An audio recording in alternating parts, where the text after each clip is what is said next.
Assalamualaikum warahmatullahi wabarakatuh. Waalaikumsalam warahmatullahi wabarakatuh. Sini saya Yesa Angelia, NPM 23113035. Di sini saya akan menyampaikan materi tentang penerapan prinsip musyarakah dalam sistem ekonomi syariah, kajian ayat dan hadis.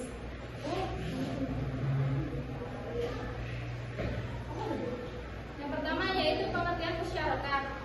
Istilah lain dari musyarakah adalah syirkah. Menurut bahasa, musyarakah berarti al-ihtilaj yang artinya campur atau percampuran. Maksud dari pencampuran adalah seseorang mencampurkan hartanya dengan orang lain sehingga antara bagian yang satu dengan yang lainnya sulit untuk dibedakan.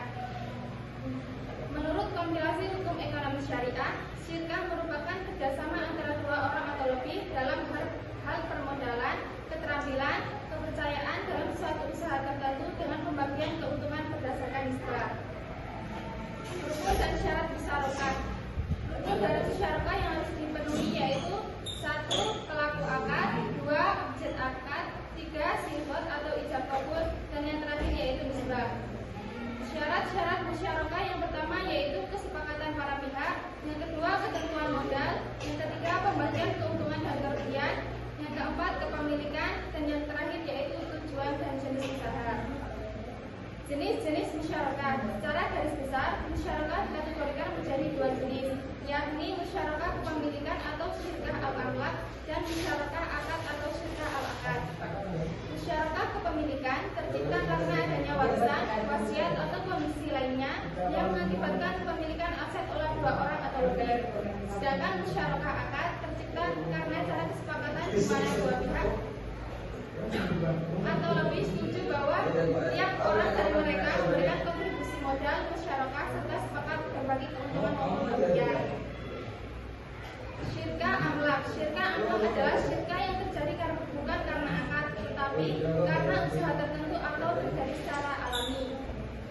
Oleh karena itu, syirkah amlak dibedakan menjadi dua. Yang pertama syirkah ikhtiar atau sukarela, yang kedua syirkah jabar atau paksaan. Yang selanjutnya yaitu syirkah uqud. Syirkah uqud ini terbagi menjadi beberapa macam, yaitu yang pertama syirkah inat atau kontrak kerjasama antara dua orang atau lebih dengan badan atau fisik atau harta keduanya yang telah diketahuinya meskipun tidak sama. Kemudian keduanya atau salah satu pihak merealisasikan materi kontrak tersebut, sedangkan laba terbesar diperuntukkan bagi pelaksana kontrak keduanya. Yang kedua yaitu syirkah wujud, yaitu kontrak antara dua orang atau lebih yang memiliki reputasi dari prestise baik serta ahli dalam bisnis tanpa adanya penyertaan modal atas dasar kepercayaan para pembisnis terhadap mereka. Yang terakhir yaitu syirkah mufawadah, adalah kontrak kerjasama antara dua orang atau lebih di mana masing-masing pihak memiliki partisipasi dalam memberikan porsi yang sama baik dalam modal, tanggung jawab, dan hak suara. Yang selanjutnya yaitu dalil-dalil akad musyarakah.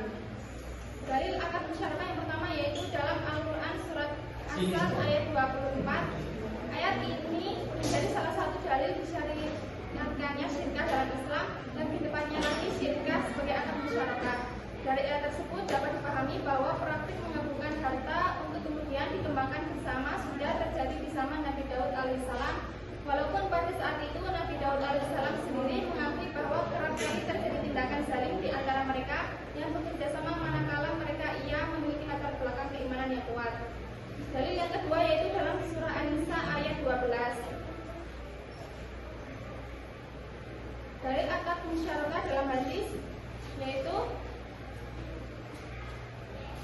dari hadis Abu Hurairah. Hadis ini menerangkan bahwa jika dua orang bekerjasama dalam satu bisnis, maka Allah ikut menemani dan memberikan keberkahannya selama tidak ada teman yang membenarkannya.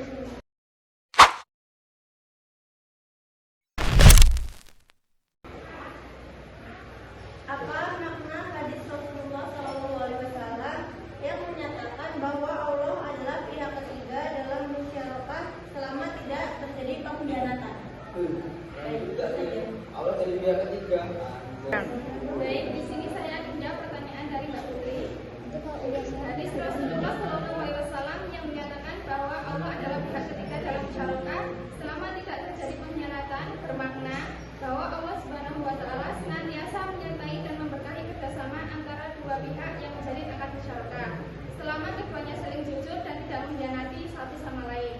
jika salah satu pihak berkhianat, maka keberkahan dan perlindungan Allah akan ditarik, sehingga kerjasama